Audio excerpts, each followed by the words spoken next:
To Jess. You don't know me, but I'm your father. I found your brother, and now we should meet up. I know it's been years, but we should see each other. It was never my fault, and I'm not well and want to meet you before I get sicker. He said that you be down this month, so when you are here, I will meet with you and him. Can't wait to see you. Patrick O'Brien. A tightening sensation in her head forced her to lean back in the seat. The letter had confused the situation further. A father she had never met. A man who had deserted her mother, Rebecca, before Johnno and she were even born. The only recollection about the situation was her mother saying he might have stayed if it was just one baby. But twins, he wouldn't be able to deal with it.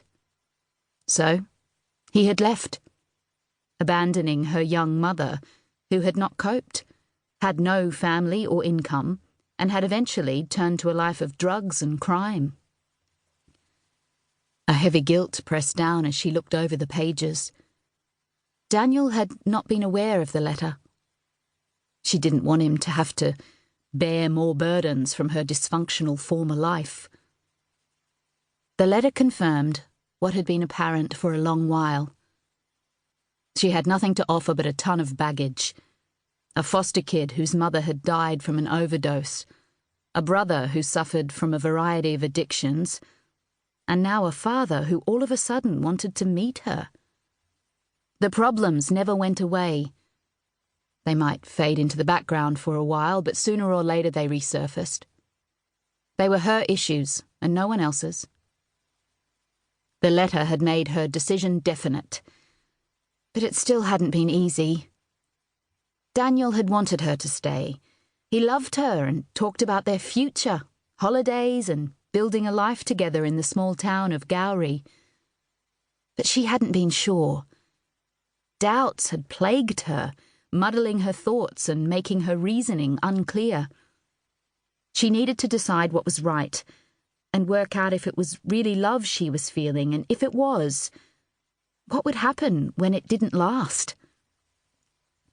To add to the dilemma, there was Johnno, who even with his drug addictions and often manipulative personality, held her heart next to his own. Before Daniel, it had always just been Johnno and her.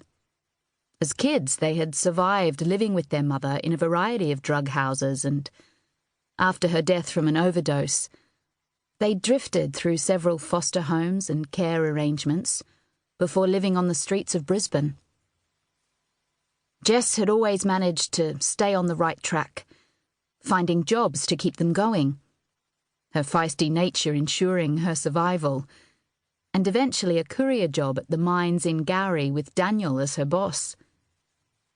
Johnno, on the other hand, battled with drug addictions, gambling and alcohol, while barely surviving in amongst the other itinerants he lived with. His life had been spent looking for a safe place to shelter, under a bridge or in derelict empty buildings. It was a tough existence, living with others who had similar issues, and he counted on her income to feed his habit and keep him alive. When she had first arrived in the small outback town of Gowrie, a new life and a job gave her permanent security. She had continued to support Johnno, but also tried to get him to help himself.